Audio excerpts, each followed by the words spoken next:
Hi friends, welcome back to study classes. तो प्यारे दोस्तों, जैसे कि आप सभी जानते होंगे कि एमपीपीएससी असिस्टेंट प्रोफेसर 2025 कॉमर्स का जो एग्जामिनेशन था रिसेंटली कंडक्ट हुआ था और उसकी प्रोविजनल आंसर की भी हमारे पास आ चुकी है। तो प्यारे दोस्तों, आज डिस्कस करेंगे कि कौन से क्वेश्चंस को चैलेंज किया जा सकता है हमारी प्रोविजनल आंसर की में। तो आइए फटाफट से इस सेशन को स्टार्ट करते हैं। तो आइए प्यारे दोस्तों, यहाँ पे एक एक करके देखते हैं कौन से क्वेश्चन चैलेंज हो सकते हैं। तो ये जो भी क्वेश्चंस है हमारे, मैंने साथ में लिंक भी दे दिए। ये लिंक आपको पीडीएफ में मिल जाएगा। ये पीडीएफ मैं अपलोड कर दूंगा जी हमारे टेलीग्राम चैनल पे, और वहां से आप इस लिंक की हेल्प ले सकते हैं। इस लिंक को कॉपी पेस्ट करके अपने ब्राउजर में पेस्ट करके आप वहां से एक प्रूफ इकट्ठा कर सकते हैं इस क्वेश्चन को चैलेंज करने के लिए। एंड प्यारे दोस्तों, चैलेंज करने के लिए आप कोशिश कीजिए कि विकिपीडिया ये सब चीजों का इस्तेमाल ना करें। आप चैलेंज करना चाहते हैं तो किसी किताब के या फिर किसी पॉपुलर सोर्स का इस्तेमाल करें। कोशिश यही होनी चाहिए कि कोई बुक वगैरह अगर आप रेफर कर सकते हैं तो वो ज्यादा एक्सेप्टेबल रहेगा चैलेंज के अंदर। गूगल के अंदर भी अगर आप सर्च कर रहे हैं तो गूगल में भी सर्च करते समय एक ऑप्शन आता है गूगल बुक्स का, तो गूगल बुक्स में सर्च करें तो बेहतर रहेगा। चलिए, तो प्यारे दोस्तों, यहाँ पे सवाल है, Karl Pearson coefficient of correlation is appropriate to use only when. तो Karl Pearson coefficient of correlation कब इस्तेमाल किया जाता है, कब अप्रोप्रिएट है इसे इस्तेमाल करना। इन्होंने आंसर दिया data is qualitative in nature.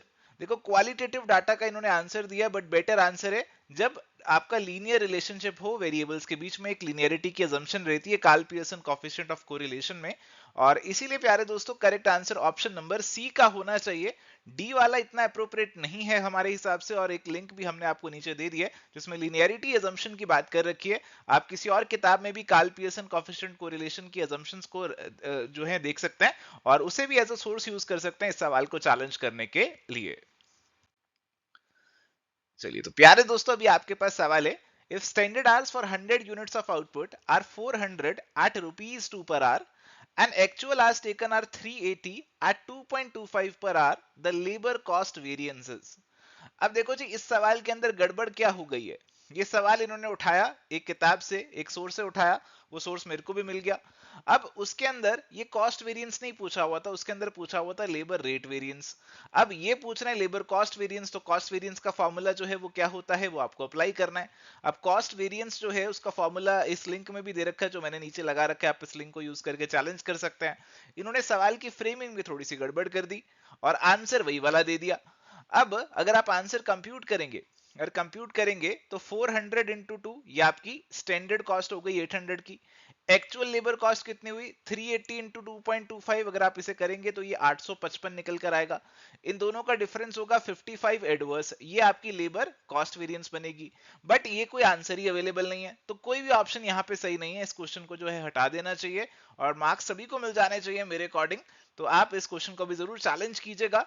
Exact question अगर आपको कहीं मिले तो बहुत बढ़िया है, बट मुझे नहीं मिला। एग्जैक्ट मिल जाता है तो चैलेंज कर दो, नहीं तो जो आपका फॉर्मूला है लेबर कॉस्ट वेरिएंस का, उसका सोर्स लगा के आप चैलेंज जो है इस सवाल को कर दीजिए। चलिए, हमारे पास अगला सवाल है, which term is not related to human resource management. HRM से कौन सी टर्म जुड़ी हुई नहीं है।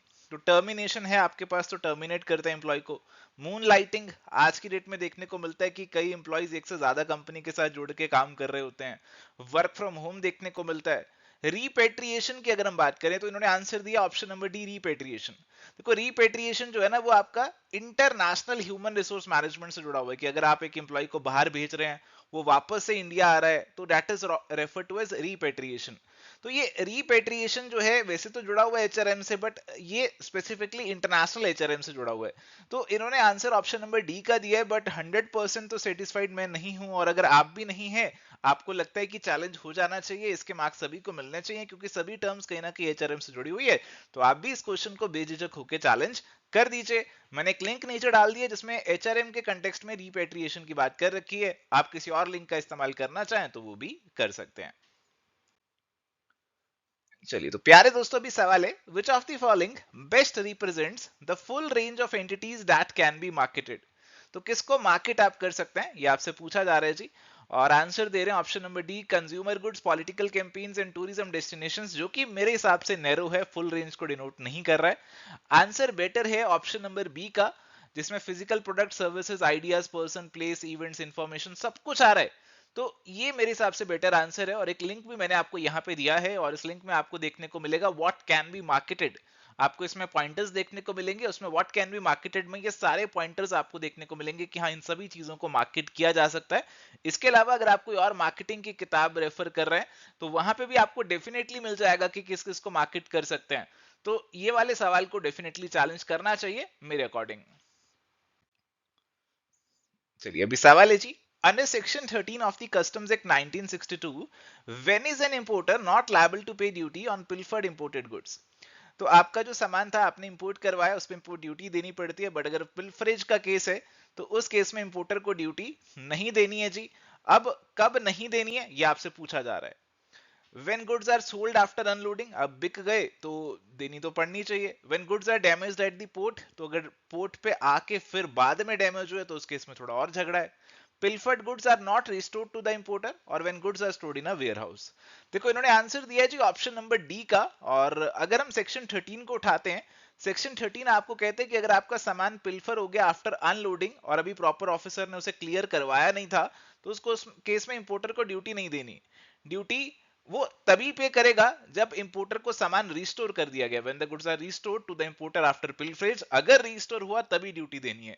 अगर रिस्टोर नहीं हुआ, नॉट रिस्टोर्ड, तो ड्यूटी नहीं देनी, not liable to pay duty. तो better answer option number C का है मेरे अकॉर्डिंग यहाँ पे इस सवाल का। और आप सेक्शन 13 जो है कस्टम्स एक्ट का उसी को डायरेक्टली अपने सोर्स में लगा सकते हैं, उसका लिंक भी मैंने दे दिया जी। तो आप जो है इस क्वेश्चन को भी डेफिनेटली मेरे अकॉर्डिंग चैलेंज कर सकते हैं।